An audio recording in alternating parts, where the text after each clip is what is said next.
अस्सलामु अलैकुम वरहमतुल्लाह। मेरे अज़ीज़ भाइयों और दोस्तों, न्यूज़ जस्सर टीवी के चैनल पर मैं आपको खुश आमदीद कहता हूँ। नए आने वाले मेरे बहनों और भाइयों से मेरी गुजारिश है कि बराह मेहरबानी मेरे इस चैनल न्यूज़ जस्सर टीवी को सब्सक्राइब करें, वीडियो को लाइक करें और इसको शेयर भी करें, ताकि ये हदीस मुबारक दूसरों तक पहुँचे और आपके अजर में इजाफा हो। आज की हदीस मुबारक कुछ इस तरह है।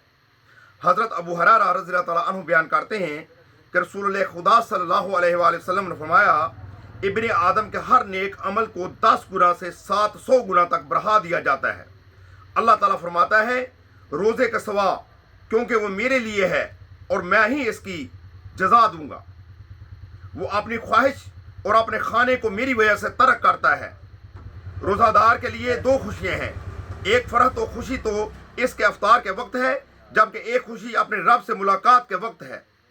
और रोज़ादार के मुंह की बू अल्लाह के यहाँ कस्तूरी की खुशबू से भी ज़्यादा बेहतर है।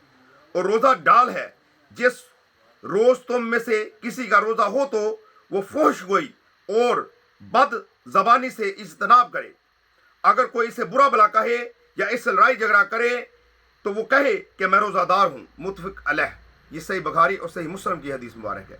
मेरे भाइयों और दोस्तों और बहनों, इस हदीस से ये साबित हुआ कि रोज़े की हालत में हमें फहश गोई से और लड़ाई झगड़े से महफूज रहना चाहिए, क्योंकि इससे रोज़ा टूट जाता है।